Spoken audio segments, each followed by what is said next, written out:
અમરેલી જિલ્લાના સાવરકુંડલા સ્થિત શ્રી કૃષ્ણકુમારસિંહજી વ્યાયામ મંદિરના શતાબ્દી મહોત્સવ પ્રસંગે 50 વર્ષથી ઉપરના વ્યક્તિઓ માટે પ્રથમવાર જૂનવાણી રમતોને લઈને ફની રમોત્સવનું આયોજન કરવામાં આવ્યું હતું, જેમાં 50 વર્ષથી લઈને 90 વર્ષ સુધીના વયોવૃદ્ધ મહિલા અને પુરુષોની એક સ્પર્ધા યોજવામાં આવી હતી।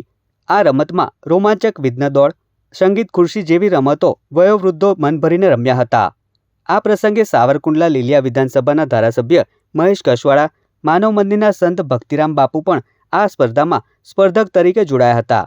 જ્યારે 50 વર્ષની ઉંમરના વ્યક્તિઓ આ કુતૂહલભરી સ્પર્ધાના હિસ્સેદાર બની પોતાનું વિસરાઈ ગયેલું બાળપણ પાછું લાવવાના પ્રયાસના ભાગરૂપે સમગ્ર આયોજન કરવામાં આવ્યું હતું, જેનાથી શારીરિક માનસિક પ્રતિક્રિયાઓના સમન્વય સાથે ઈજામુક્ત ફની ગેમ રમતોત્સવમાં વયોવૃદ્ધોએ રોમાંચક અનુભવ કરી આનંદ વિભોર બન્યા હતા।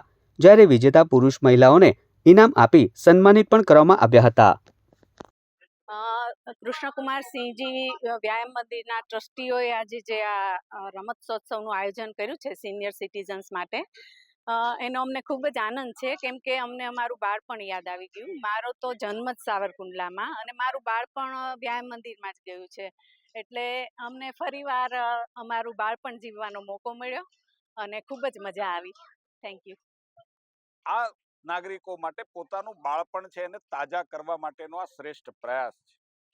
મન મક્કમ હશે, મન એકાગ્ર હશે અને શરીર સ્વસ્થ હશે તો હું એમ માનું છું કે જીવન જીવવાની મજા આવશે ને એટલા માટે જીવતર જે છે એનું ઘડતર કરવા માટે, જીવતર સારી રીતે જીવી શકાય એના માટેનો આ શ્રેષ્ઠ પ્રયાસ હું એમ માનું છું કે રમતના માધ્યમથી બાળપણને તાજું કરી ખેલદિલી છે એ ફરીથી આપણામાં કેવી રીતે આવી શકે એના માટેનો આ શ્રેષ્ઠ પ્રયાસ આજે સાવરકુંડલાની અંદર કર્યો છે। પ્રયાસ છે એ પ્રેરણાદાયક પ્રયાસ છે, અન્ય ક્ષેત્રોની અંદર પણ આ પ્રકારના પ્રયાસો થાય એ ઈચ્છનીય છે।